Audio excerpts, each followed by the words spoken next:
Hello, it's Fawlty here. Today I'm favourably excited because it's my birthday and I'm going to be giving my opinion on a game called Astebreed for the PS4 with some of the more noteworthy trophies you will encounter if you're aiming for the platinum. Now, what on earth is Astebreed? Have I even pronounced it correctly? I don't know. But in short, it's a shoot 'em up, or shmup if you're cool and with it. Back in my youth in the arcades, shoot 'em ups were all the rage. My personal favourites being 1942 and Terror Cresta. I also played many on the Amiga, including Xenon 2, R-Type, Blood Money, Project X, Silkworm, Swiv, X-Out and Z-Out. Oh, and not forgetting Battle Squadron, can't forget that one. Since owning a console, it's something that's disappeared from my radar, but then, all of a sudden after 20 years, I've suddenly had the urge to play one again. I've read good things about this indie title, and it's such a shame arcade-style shoot-em-ups aren't really talked about and only appeal to a niche market, because this was one of the most enjoyable I've played. Let's start with a story which I wasn't really interested in, but from what I understand, there's two girls and a boy and a bloke who dies. They're fighting for humanity against the Falloons, but considering the gravity of the situation, they all seem to talk too much instead of concentrating on the job in hand.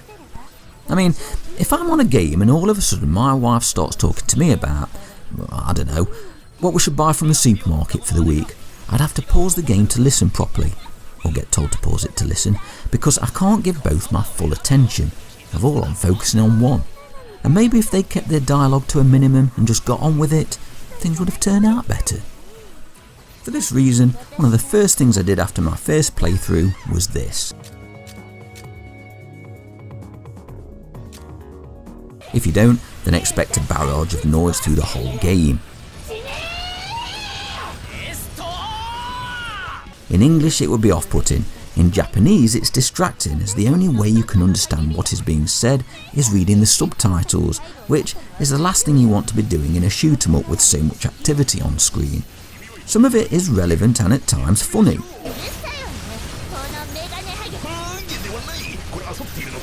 But hearing it once was more than enough. Now onto the game itself, and I'll be honest, I wasn't bowled over when I first started this due to my preconceptions. See, for me, a shoot 'em up is all about dodging bullets, enemy waves and picking up power-ups like in the games I've already mentioned. In this game you have all tools at your disposal from the beginning, and instead you need to know when to utilise them at the right time. Enemy waves do not cause damage on contact.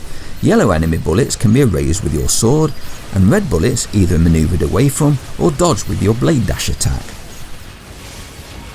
Working on the trophies and learning these techniques really started to grow on me the more I played it, especially going for some of the more difficult trophies. I started to appreciate the mechanics more and what to focus on. At times there is so much happening on the screen at once, it takes a lot of concentration, but overcoming it is extremely rewarding.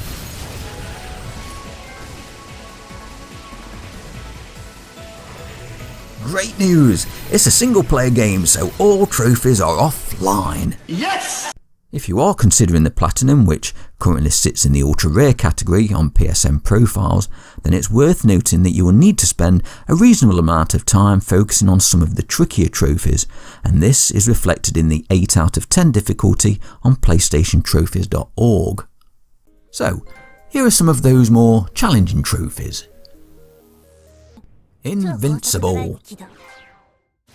This requires clearing a level on hard mode and taking no damage whatsoever. The obvious choice is level 1, as there are no red bullets fired until the final boss. You'll spend the majority of time using your sword, but you must also be careful as there is a small window you can be hit after using it, so you need to keep moving. It took me quite a number of attempts to get this after being hit unexpectedly from a stray bullet getting through my blade attack combo.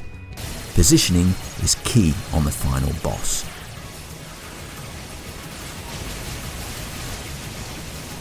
Beyond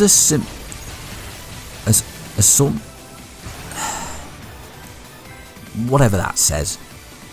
Here you need to beat the final boss without taking any damage, so you definitely want to attempt this on easy. Again, it's very easy to get caught with a stray shot when you're getting a barrage of yellow bullets at you. Just keep practicing how to handle each of the 3 waves, especially positioning in the second wave. Superhuman. You need to complete the game on hard, taking no more than 50,000 damage. This trophy took me the longest and requires a full playthrough, taking approximately half an hour.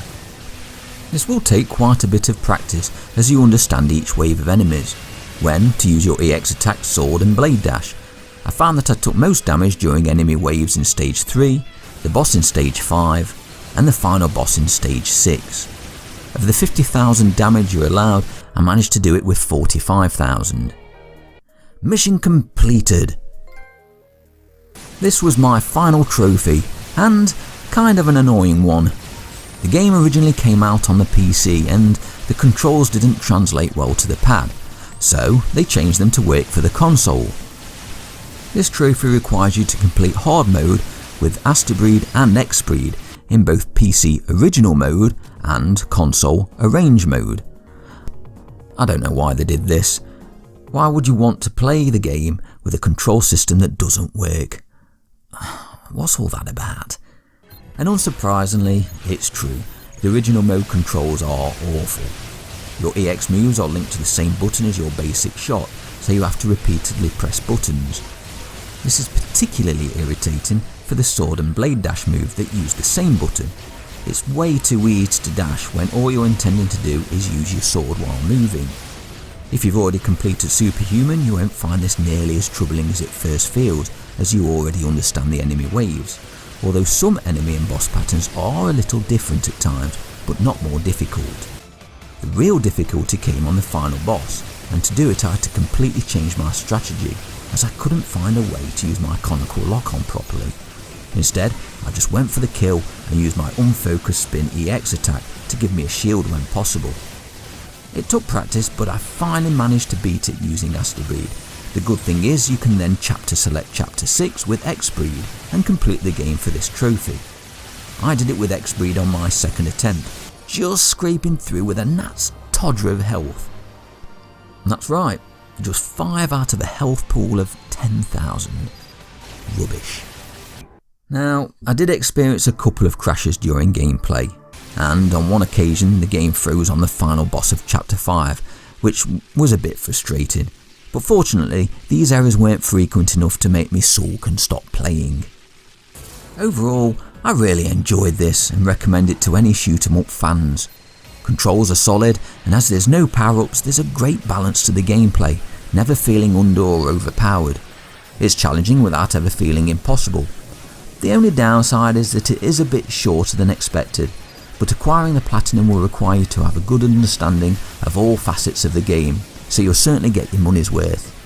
I give this a final Fawlty score of 4 out of 5. I liked it quite a lot. Thanks for watching, and if you like this, please feel free to like and subscribe. If you didn't, then too bad. Did you enjoy Astebreed? Leave a comment below and I'll try to get my next video done in under 6 months.